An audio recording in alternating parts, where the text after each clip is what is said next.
The New York Knicks have just recently traded for Cameron Reddish, reuniting him with his former Duke teammate RJ Barrett.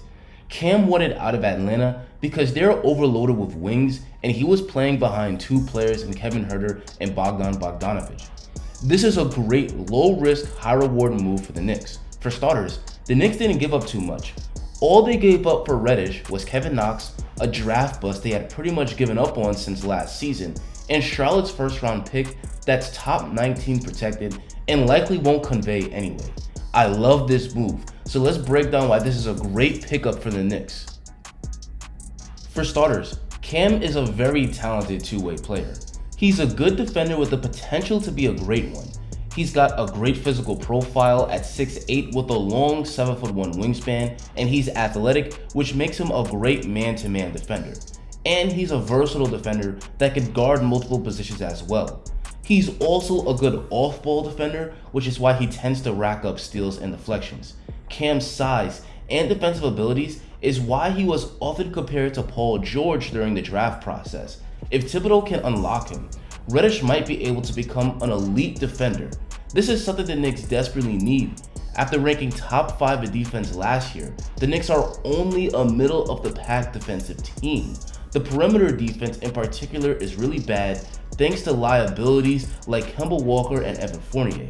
Cameron Reddish gives the Knicks a strong defender they could use to guard the other team's best wing player, and by playing him alongside RJ Barrett, with Mitchell Robinson protecting the rim, the Knicks can once again be one of the top defensive teams in the league.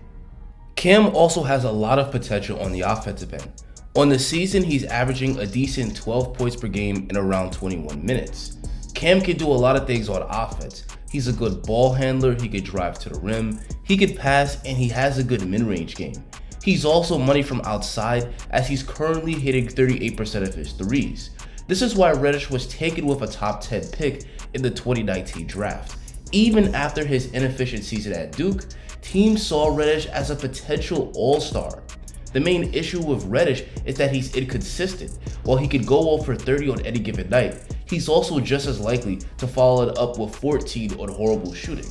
Reddish has potential to be great offensively, but he just needs to learn to be consistent. But if Reddish can learn to be consistent, he could be a terrific two-way player. And that brings us to our next reason why this is a great trade. Cameron Reddish is still very young. Cam is only 22 years old, which means he has a lot of time to develop into an excellent player. And he can also establish himself as a part of the Knicks' young core. And the Knicks will still have 1.5 seasons to develop him before he's a free agent. Because there's one more year left on his contract for cheap after this one, the Knicks can let him play in the rotation this year, and then they'll have a full off season to work with him, and hopefully he breaks out in his 4th season. Again, to get a young piece with this type of potential without really giving up too much is an amazing decision by the front office. Lastly, this is a great trade because this could revive the Zion to New York movement. The Knicks thought they were getting Zion back in 2019, but the ping pong balls didn't swing their way and they ended up with RJ Barrett instead. Interestingly enough, Zion wanted to get drafted to the Knicks, as it was reported a couple years ago that Zion was rooting for the Knicks to win the draft lottery. Now the Knicks not only have his ex-teammate and friend RJ Barrett, but another ex-teammate in Cameron Reddish.